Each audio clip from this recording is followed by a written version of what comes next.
buenas tardes, bienvenidos a Contrastes, porque la realidad tiene diferentes miradas. Este es un espacio de la Federación Colombiana de los Trabajadores de la Educación para que ustedes en la tranquilidad de su hogar construyan opinión.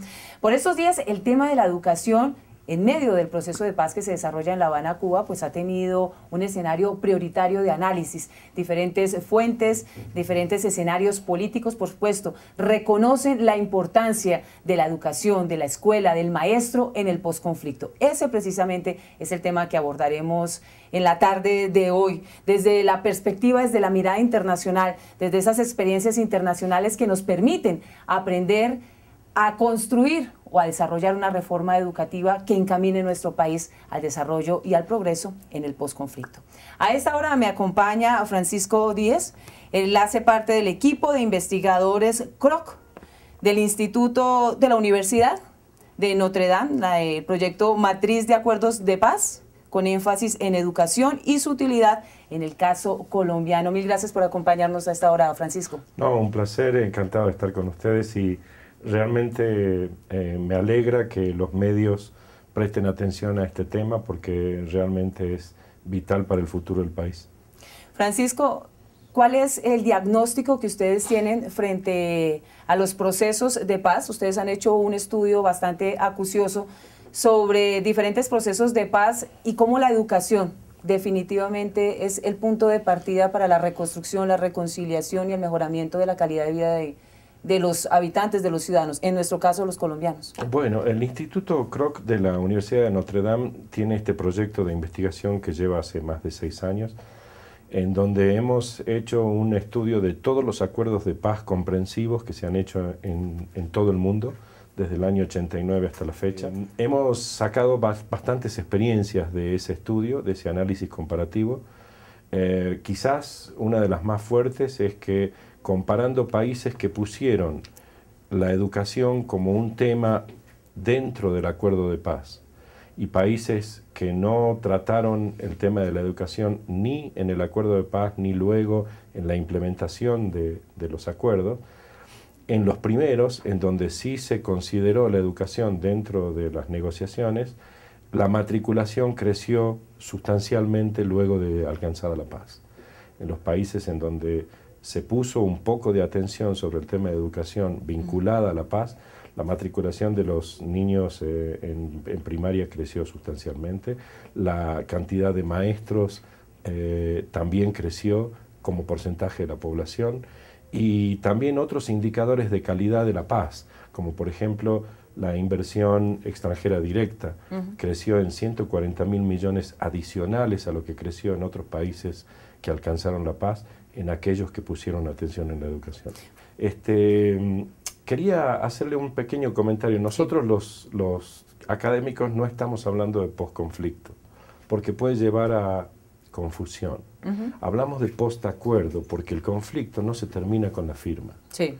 Con la firma del acuerdo de paz. Bueno, el cese de hostilidades, por lo pronto, que es lo que ha dicho el presidente Juan Manuel Santos, cese de hostilidades con respecto a las FARC, claro, inicialmente. Pero la cantidad de conflictos vinculados a tantos años de confrontación, sí, ¿no? Van a requerir muchos esfuerzos de distintos sectores del país. La educación puede ser uno de los muchos ejes articuladores de esos esfuerzos, ¿no? Por eso me parece que esta iniciativa es importante y ojalá prospere. Francisco, una experiencia muy cercana que tiene Colombia en procesos de paz pues, es El Salvador. Así es. Y en El Salvador el tema de la educación jugó un papel muy importante. Los maestros fueron eje fundamental para la reconstrucción de tejido social en el país. Pero no fue un ejercicio fácil, llevó mucho tiempo en materia educativa. Tal vez los colombianos no hemos entendido que esto no es una cosa tan fácil como chasquear los dedos. Se va a requerir de mucho tiempo porque así mismo ha sido el conflicto en nuestro país. Y la educación no se le va a pedir más de lo que debe cumplir en esa etapa. Así es. Yo creo que por eso me parece tan importante que se piense, se analice, se discute este tema y que se traigan experiencias internacionales. Porque, y más cómo funciona hoy la educación. La educación hoy tiene que funcionar adaptándose a las necesidades del espacio, de la geografía, de la idiosincrasia de la gente hacia la que va dirigida. Y tiene que lograr conectar la cultura de esa gente con el mundo, ¿sí? Entonces, no puede dirigirse desde arriba o decidirse desde un escritorio sí, los contenidos de la currícula, porque cada lugar tiene idiosincrasias distintas y tiene particularidades, y eso forma parte de la idea de paz. La idea de paz básica es la de convivencia en la diversidad, ¿no? Convivencia en la diversidad y posibilidad del aprendizaje de unos con otros, ¿sí? Yo creo que una de las cosas que muestran, por ejemplo, los acuerdos de paz y las experiencias en los otros países, es que las modificaciones de currícula que intentan bajarse, como por ejemplo en Irlanda del Norte o como por ejemplo en Líbano, con contenidos para establecer mecanismos de convivencia pacífica entre los que peleaban antes, no son muy exitosos, ¿no? Sí ¿Aplicación de cultura ciudadana? Aplicación de cultura ciudadana bajada desde arriba, sí, digamos. Se invierten muchos recursos, se definen muchas corrientes, muchas materiales y mucha pedagogía, etcétera, etcétera, pero si no está metido dentro de la cultura, del lugar a donde se tiene que aplicar, los maestros, los padres, comparten la idea de poder introducir valores, sí, claro, dentro de la currícula, eso no funciona. ¿Cuáles son los principales obstáculos que ustedes han identificado para que estos, los acuerdos o el tema de la educación se lleven a la práctica como se establecen precisamente en la mesa de diálogos? Bueno, hay algunos que son típicos, ¿no? Por ejemplo, los sistemas de gobierno de la estructura educativa, el nombramiento de maestros, por ejemplo, ¿no? Todo lo que tiene que ver con mecanismos que implican distribución de poder son difíciles de implementar, ¿no? Porque entonces, por ejemplo, las reformas educativas que incluyen una descentralización que implica que a nivel local o regional se tomen las decisiones de qué maestros son los que se nombran, ¿no? De cómo se distribuyen los recursos para las refacciones de las escuelas o para la construcción de las escuelas. Todo lo que tiene que ver con sistemas que requieren transparencia en el manejo de fondos y en el manejo de nombramientos es dificultoso y hay que ponerle mucha atención, ¿sí? Hace falta, cuando es difícil hay que ponerle más esfuerzo, ¿sí? Para que se puedan generar mecanismos que le den confianza a la gente y que respondan a las necesidades regionales, ¿no? Hay el tema de la consolidación de una reforma educativa de consulta generalizada con la sociedad, no desde arriba, que es básicamente lo que usted dice, que es ahí donde no funciona. Sí, ahí se traba muchas veces, ¿no? Yo lo que digo es la estructura, los sistemas de distribución de poder son los que muchas veces son difíciles de llevar adelante, ¿no? Porque los que lo tienen no lo quieren entregar, ¿sí? Entonces muchas veces ese es uno de los temas. Otro de los temas es tratar de introducir valores en comunidades que son, para la cual esos valores son extraños, ¿sí? Entonces tratar de introducir, de que con la educación se formatee, digamos, la idiosincrasia de comunidades que pues lo rechazan, ¿no? O se impongan conceptos internacionales que ha sido muy común en nuestro país, que funcionan muy bien afuera, pero aquí obviamente por las particularidades. Exactamente, o estándares o metodologías que no responden a la idiosincrasia del lugar. Entonces yo creo que es muy importante que esto venga desde las regiones, ¿no? Que pueda entenderse que un proceso de construcción de paz es un proceso que va a tener muchas complejidades que van a ir funcionando en paralelo, que lo que importa es la tendencia general de extracción de la violencia en las relaciones sociales en todos los ámbitos. Francisco, mil gracias por acompañarnos en Contrastes y por supuesto por abrirnos esa puerta sobre la investigación que ustedes vienen desarrollando y aprender de otras experiencias a nivel internacional que han sido fructíferas y por supuesto esperamos no imitarlas, pero sí adaptarlas de acuerdo a nuestras particularidades. Mil gracias nuevamente por acompañarnos. Hacemos una pequeña pausa y regresamos en Contrastes. Radio Revista Encuentro. Programa institucional de PECODE. Encuentro. Sindicalismo, arte, cultura, actualidad, tecnología, pedagogía, educación. Las expresiones de vida con que se construye Colombia tienen un punto semanal de encuentro. Todos los sábados a las 7:30 de la mañana por Colmundo Radio. La educación de niños y niñas como sujetos de derechos es el tema central de la edición 104 de la revista Educación y Cultura. Editor invitado, Alexander Ruiz Silva. Los niños, las principales víctimas de la violencia estructural, pobreza, exclusión y maltrato. Los invitamos a leer a nuestros articulistas. Pase la voz, Educación y Cultura cambió. Suscríbase llamando de lunes a viernes al teléfono 245-3925 y reciba cada 2 meses su revista directamente en su casa y sin recargos.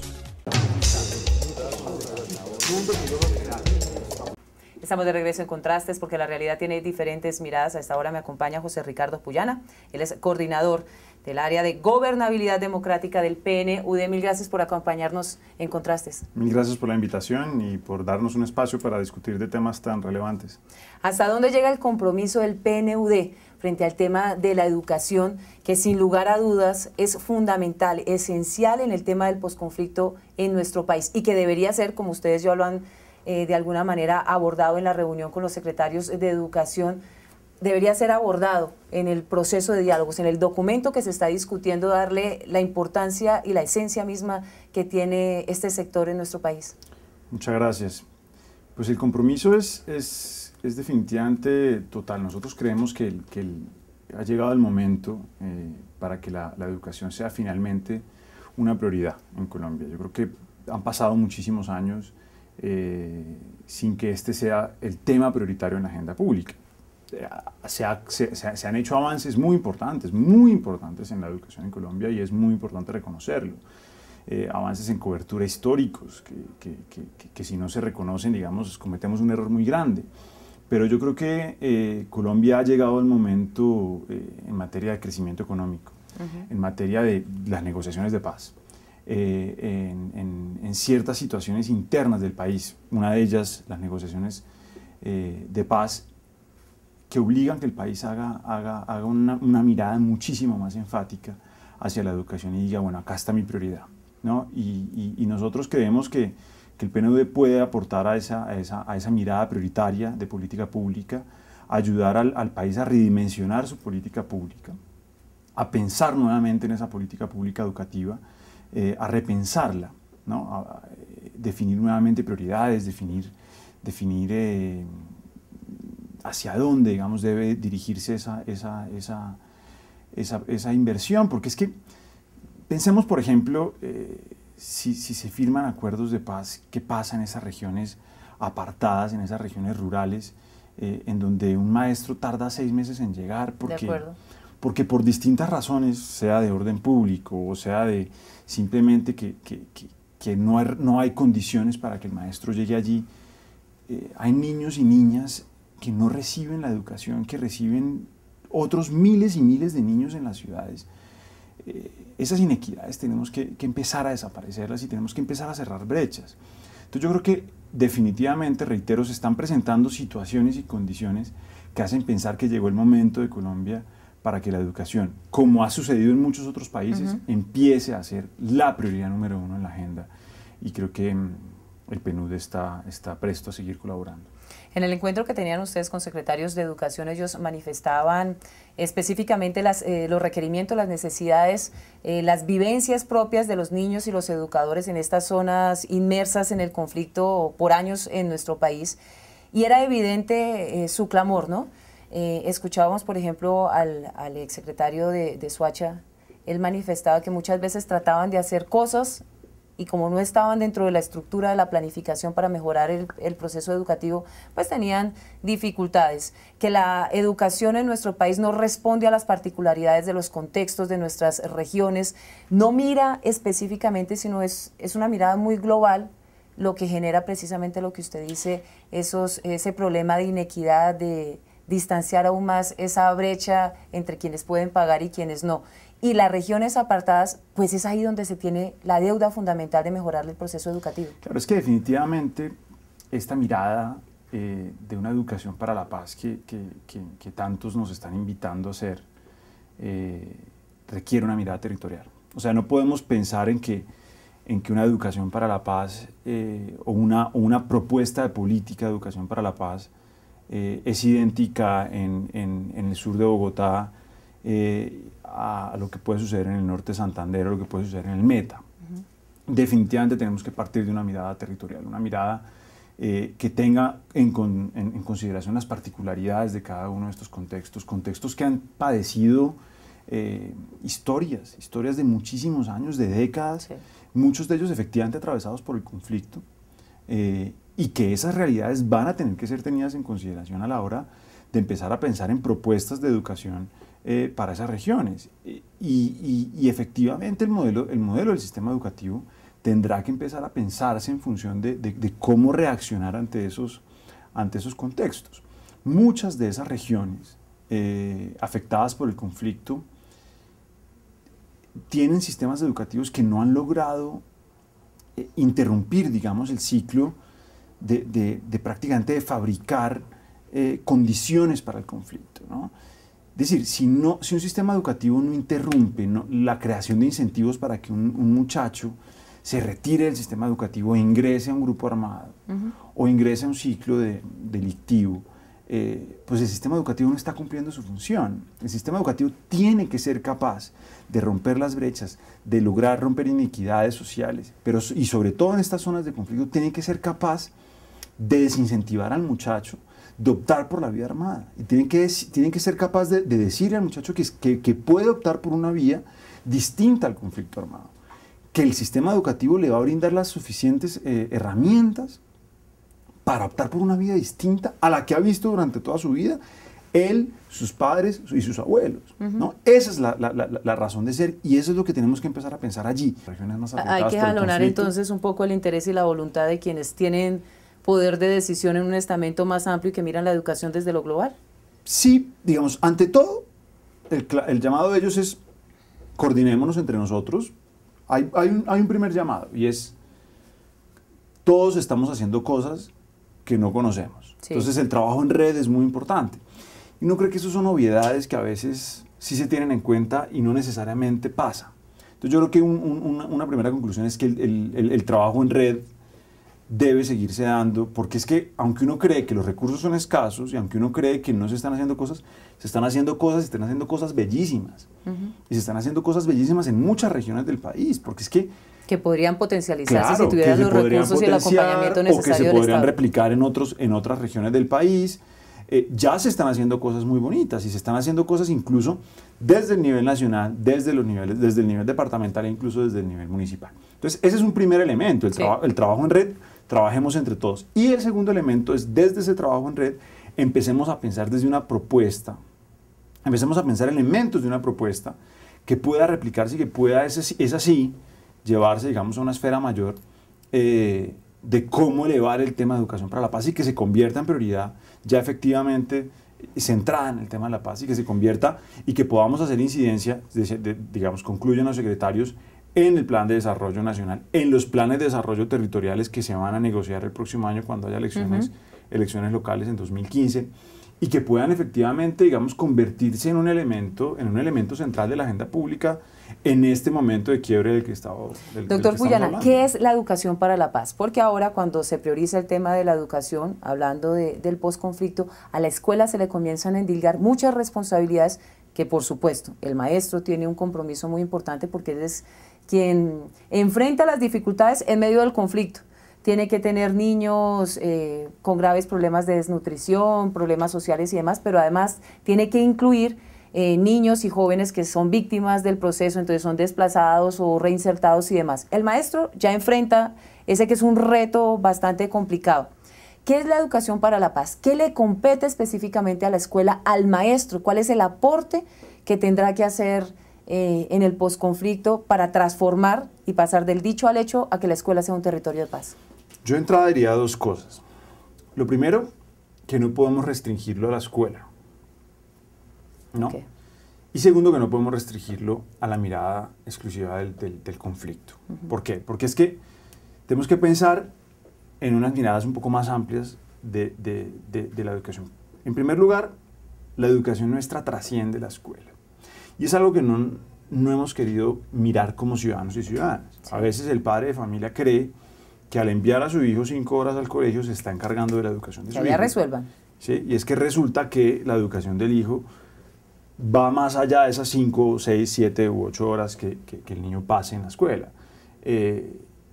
Cada uno de nosotros, el profesor, el maestro, el rector, pero también el padre de familia, pero también cada persona, cada agente de la sociedad, es definitivamente un educador, pasa por cada uno de ellos el proceso educativo, y eso es algo que no estamos entendiendo como sociedad, y creo que es muy importante en una concepción de educación para la paz entender que trasciende pues, de la mirada de la escuela. Y segundo, no podemos entender una mirada de educación para la paz solo como una mirada restringida a una educación para el posconflicto, supongamos, sino tenemos que empezar a mirar en una educación que entienda al ciudadano como un agente activo que tiene derechos y obligaciones, y justamente que tienen que formar al niño como un ciudadano, ¿no? Como un ciudadano que se desenvuelve en una sociedad y que tiene derechos y obligaciones, como decía, y que se desenvuelve en un sistema democrático. Y eso pasa, digamos, va un poco más allá de las matemáticas, va un poco más allá de las ciencias, va un poco más allá del lenguaje. Y es algo que a veces nos limitamos a ver que la educación es lo que nos dice las matemáticas o lo que nos dice las ciencias. Entonces, la educación para la paz empieza, digamos, por pensar en la educación desde la ciudadanía y la convivencia, ¿no? Pensar que una buena educación es aquella que me lleva a relacionarme adecuadamente con mi vecino, aunque pensemos distinto, a que me lleva a reaccionar de una forma pacífica a la diferencia con mi amigo, de diferencia cualquiera esta sea, puede ser una diferencia ideológica o puede ser una diferencia simplemente en el marco de una discusión sobre un juego o sí, una discusión sobre cualquier cosa, una discusión en el marco de una discusión cotidiana que puede darse, ¿no? Esas dos cuestiones que son cotidianas son muy importantes en el marco de una discusión, porque justamente la paz la tenemos que construir en el día a día.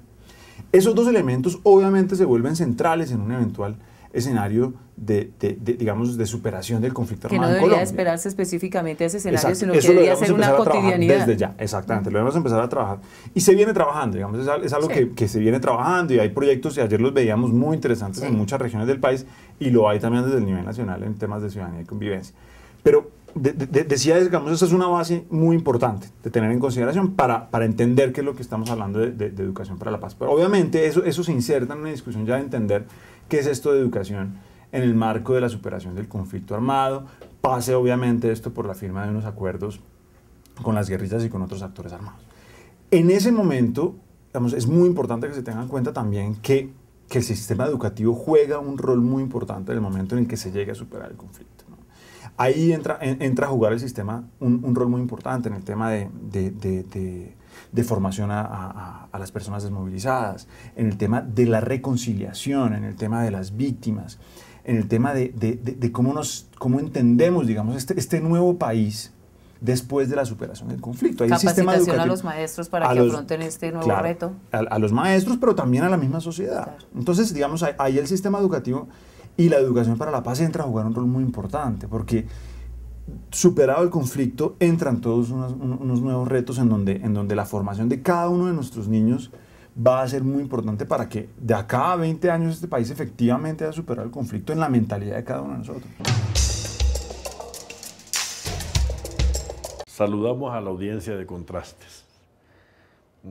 Nosotros desde la Federación vemos con interés las experiencias que el PNUD, que Naciones Unidas han implementado para diagnosticar las mejores experiencias en la búsqueda de la reconciliación. Hoy, FECODE reitera nuestro interés para que las escuelas sean respetadas como territorios de paz. Aunado a lo que PNUD y Naciones Unidas viene haciendo en materia de experiencias, nosotros reiteramos que por la victimización de que ha sido víctima el magisterio, las desgracias que han vivido muchas escuelas en esta confrontación, se hace necesario que esa propuesta de FECODE esté aunada a una iniciativa que tenemos también en materia de si se logra solución negociada del conflicto, aquí tiene que haber una propuesta para la escuela en el posconflicto. Entonces, las escuelas como territorios de paz deben ser vistas como los laboratorios para la convivencia, los laboratorios para la tolerancia, los laboratorios para la reconstrucción del tejido social. Creemos nosotros que este programa debe ayudar a que las diversas opiniones sobre el conflicto y sobre el papel de la escuela enriquezca el interés de nuestra audiencia y esperamos de ellos también sus opiniones. Gracias a todas y todos. Para hablar de la educación, educación para la paz, estamos hablando de mejoramiento de infraestructura, de dotación, de alimentación, de maestros bien remunerados, bien capacitados para enfrentar el reto, de que los niños puedan llegar a aulas cómodas, aulas que representen sus necesidades, a recibir conocimientos integrales, como usted lo dice, no solamente las asignaturas pendientes, sino un tema más de valores, de integralidad del ser humano. Ese es un reto muy importante que no solamente requiere de voluntad de la ciudadanía y del gobierno nacional, sino que necesita mucha platica. Y esos son elementos que tendrán que discutirse en el marco de toda esta propuesta, obviamente, de educación para la paz. Como toda propuesta de política pública tendrá unos lineamientos, usted ha mencionado algunos, vendrán otros, seguramente.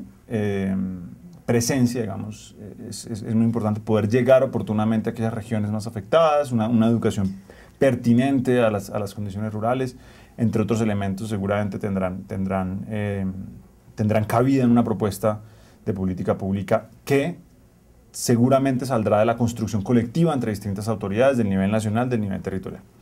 Y como toda política pública que llene quizás un vacío o que surja, digamos, de una condición nueva, pues tendrá que tener nueva inversión. Y eso es obviamente algo que en este mismo contexto tendrá que analizarse. Pero yo creo que cada cosa vendrá en su momento. Bueno, pero si la plática que se va para la guerra se ahorra y se invierte en el tema social y en la educación, creo que eso es un paso ya absolutamente significativo en nuestro país. Se están dando condiciones importantes que ya empiezan a mostrar que la educación cada año seguramente va a cobrar mayor importancia en el presupuesto nacional. Es que no podemos dejar que pase el tiempo rapidito porque tenemos un retraso en materia educativa bastante significativo en nuestro país.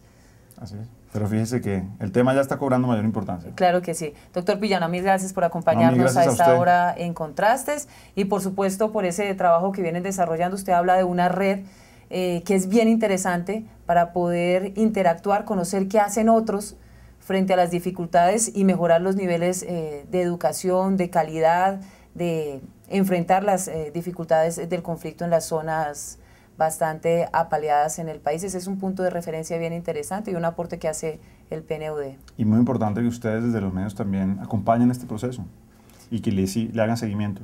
Claro que sí. Mil gracias nuevamente. A ustedes los invitamos para que nos reencontremos el próximo domingo aquí en Contrastes, porque la realidad tiene diferentes miradas. Feliz resto de día.